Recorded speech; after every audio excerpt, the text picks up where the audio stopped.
What's going on, guys? So I'm over here in Hoboken, right next to New York City, and I want to make a video on the top 3 mistakes people do when they start to lose fat. Come over here, Rich. I gotta talk to you, man. Get in this video. So this is my boy Rich right here. Grab your Red Bull real quick. I'm gonna show you guys something. Mistake number 1, guys.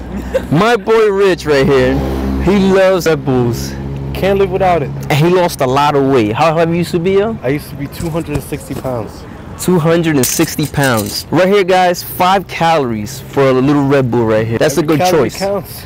The other ones have like what, 90, 120? 120 about, roughly. That's one of the mistakes, guys. If you could save calories, do it. Tip number 1. Here you go, sir. And I already know a wild keyboard ninja warrior is gonna comment, Alex, I can't believe you're promoting Red Bull. Why would you do that? They're so bad for you.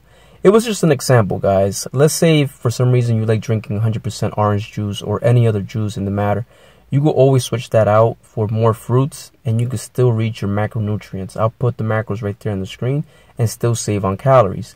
This small amount, if you do this for a lot of meals, will add up during the week and of course will change your results at the end of the month. This applies also to protein shakes. You know, I know a lot of guys like to have that, you know, that good tasting, very sweet protein shakes. If you sacrifice taste, let's say for Syntha 6, which is 200 calories per scoop, you switch it out for one of my favorites, ISO 100, you will save a lot of calories that way. You know, it's 110 versus 200 calories. And then if you start measuring your peanut butter, everybody always overeats peanut butter. If you actually measure it in grams, you will actually eat, you know, the actual amount, 32 grams, instead of, you know, overeating in peanut butter. All this small amounts, small techniques will make a big difference in your results. You guys could use these bags right here. For those of you that travel a lot, let's say you're busy, you're going out doing a video in New York, you could, you know, preheat your meals and just have it ready to eat.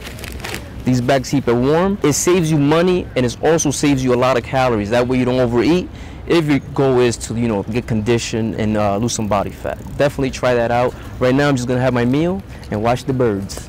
I forgot my spoon.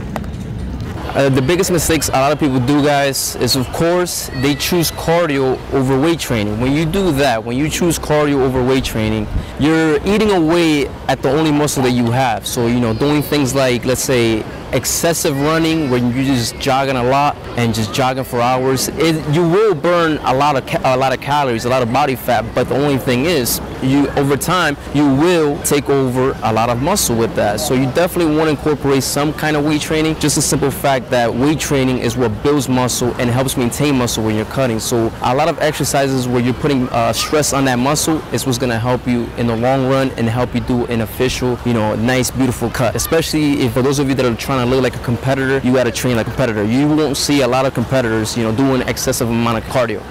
So that definitely is going to help you in the long run. All right, so the last mistake, guys, mistake number 3, is a lot of people say that they're really eating a certain amount of calories, but the thing is, you could easily. Oh, we're messing up your audio? No? All right, sorry about that. Huh?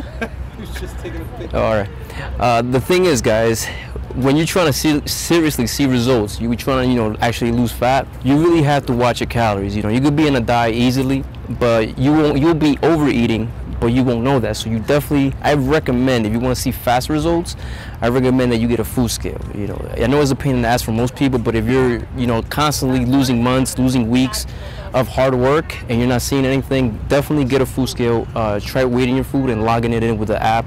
You know, you have a lot of apps. I'll put a couple up on the screen, and, you know, try that and log it in. You know, the other thing is, a lot of people will freaking lie. They'll lie their ass off. You know, they'll see something in the plate and finish it. You know, they'll overeat over the weekends with a big cheat meal, and that sets you back. Even though you dieted for 7 days, 6 days, whatever it was, one day of a big cheat meal, you could add up all those calories back into your diet, and you won't see no difference. You'll look the same, and a couple months pass by and you ask yourself, why didn't you see results? And that's the reason why, because you lied to yourself, man. You can't do that, right, Rich? Baby, don't lie. Damn right. All right, so that's the end of the video, guys. Hopefully you enjoyed the whole entire video, and just remember those 3 tips when you're trying to lose weight. Anyways, like the video, share it, comment, share it with a friend that needs to, you know, lose some weight, and of course, hold on to the channel, man. Yeah, baby, that's the way.